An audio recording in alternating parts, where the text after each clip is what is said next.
সভ্যতা মুসলিম সমাজে বাস্তবায়ন করার জন্য, কওমি মাদ্রাসার ইতিহাস ঐতিহ্যকে কুরুষিত করার জন্য তারা নীল নকশা এঁকে যাচ্ছে, ঠিক কিনা?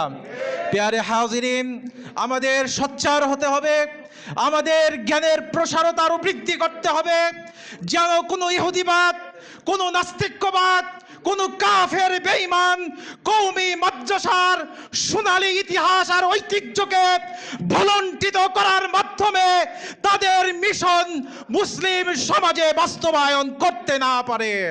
প্রিয় হাজিরিন, আমি মনে করি আজকে ইমাম সমাজ বাংলাদেশের উদ্যোগে যে ব্যবস্থাপনায় আমাদেরকে আহ্বান করা হয়েছে, খুবই গুরুত্বপূর্ণ সময় উপযোগী একটি সিদ্ধান্ত ইমাম সমাজ নিয়েছে। আমরা ইমাম সমাজের কর্তৃপক্ষকে, ইমাম সমাজের দায়িত্ববৃন্দ যারা রয়েছেন তাদেরকে মোবারকবাদ জানাই, তাদের প্রতি শুকরিয়া জ্ঞাপন করছি।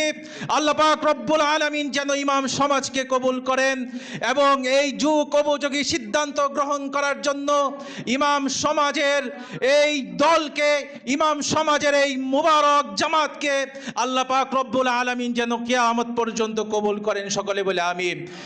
প্রিয় হাজিরিন, আমরা যদি কওমি মাদ্রাসার ইতিহাস আর ঐতিহ্য নিয়ে আলোচনা করতে যাই, তাহলে আমাদের 1 বছর 2 বছর আর 100 বছরের ইতিহাস দেখলে হবে না। আল্লাহ রসুল সাল্লাল্লাহু আলাইহি ওয়াসাল্লাম সেই হেরা গুহার মধ্যে আল্লাহ পাক রব্বুল আলামিন জিবরিল আমিনের মাধ্যমে ইকরা বিসমি রাব্বিকাল্লাযী খলাক এই মুবারক আয়াতের মাধ্যমে যে ঐশী বাণী নাযিল করার মাধ্যমে আল্লাহর হাবিবের অন্তরে যে ইলমে নববীর, ইলমে ওহীর যে জ্ঞান স্থাপন করেছিলেন, সেই আল্লাহর রসুল সাল্লাল্লাহু আলাইহি ওয়াসাল্লামের সেই হীরা গুহা থেকে আজ পর্যন্ত সেই সিলসিলা আমাদের পর্যন্ত চলে আসছে, ঠিক কিনা প্রিয় হাজিরিন?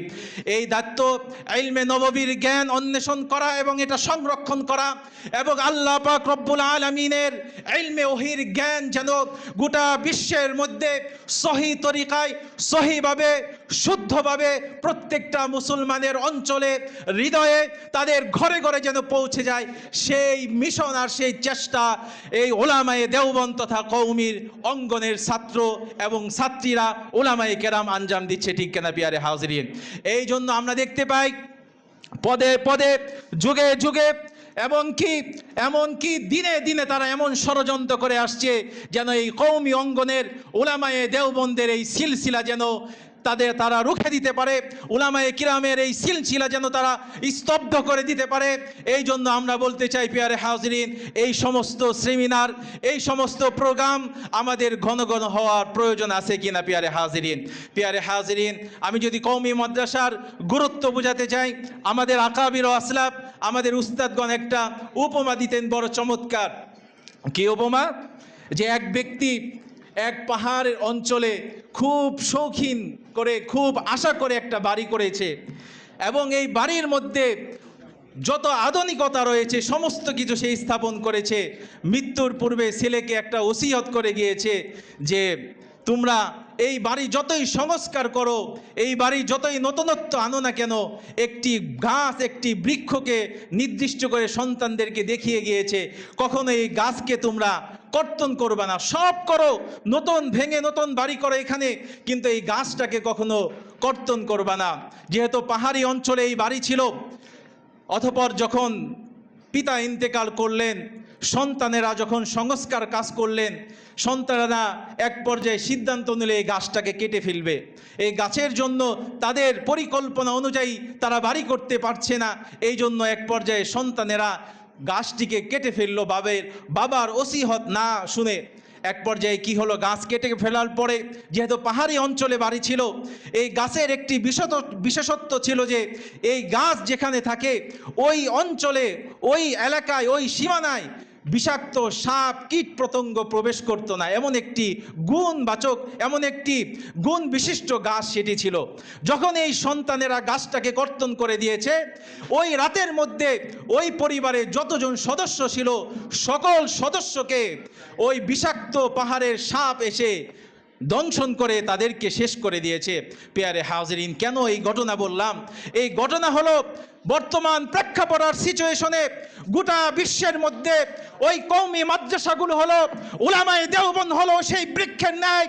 এই বৃক্ষকে যদি তারা কর্তন করতে পারে, ইহুদি নাস্তিকরা, ইহুদি মুরতাদেরা, তারা যদি এই বৃক্ষকে কর্তন করতে পারে, এই বৃক্ষকে শেষ করে দিতে পারে, তাহলে তাদের মিশন পৃথিবীর জমিনে বাস্তবায়ন করতে সক্ষম হবে। এই জন্য মুসলমান ভাইরা আমার, এই গাছকে, বৃক্ষকে আমাদেরই হেফাজত করতে হবে, আমাদেরই এই গাছের পর্যবেক্ষণ করতে হবে। পিয়ারে হাজরিন, ওই গাছের ভূমিকা যেমন ওই বাড়ির জন্য ছিল, কওমি মাদ্রাসার ভূমিকা, কওমি মাদ্রাসার ইতিহাস, ঐতিহ্য গোটা দেশ ও উম্মার জন্য ওই গাছের ভূমিকায় রয়েছে। এই দেশের মাসুম মানুষদেরকে ঈমান আকীদা রক্ষার ক্ষেত্রে, এই দেশের মানুষের তাহজিব তামাদ্দুন রক্ষার ক্ষেত্রে, এই দেশের মানুষের কৃষ্টি কালচার রক্ষার ক্ষেত্রে, এই দেশের মানুষের ন্যায় ইনসাফ রক্ষার ক্ষেত্রে, এই দেশের মানুষের মধ্যে ইনসাফ ভিত্তিক রাষ্ট্র পরিচালনা করার ক্ষেত্রে, এই দেশের মানুষ ন্যায় ইনসাফে চলার জন্য যা যা প্রয়োজন কওমি মাদ্রাসা সেই সরবরাহ দিচ্ছে কোরআন ও হাদিসের ভিত্তিতে। পিয়ারে হাজরিন, কওমি মাদ্রাসার ইতিহাস, ঐতিহ্য, অবদান আমাদের সমাজে অবধারিত, আমাদের সমাজে গুরুত্বপূর্ণ। এই জন্য পিয়ারে হাজরিন, আল্লাহ পাক রব্বুল আলামিন যেন কওমি মাদ্রাসা কবুল করেন কিয়ামত পর্যন্ত, এবং এর বিরুদ্ধে যত অপতৎপরতা চলছে সমস্ত অপতৎপরতাকে যেন আল্লাহ পাক রব্বুল আলামিন নস্যাৎ করে দিয়ে কওমি মাদ্রাসার এই অগ্রযাত্রাকে আরো বেগবান করেন, আরো সহিভাবে, আরো উন্নতভাবে আল্লাহ পাক যেন পরিচালনা করার তৌফিক নসিব করেন।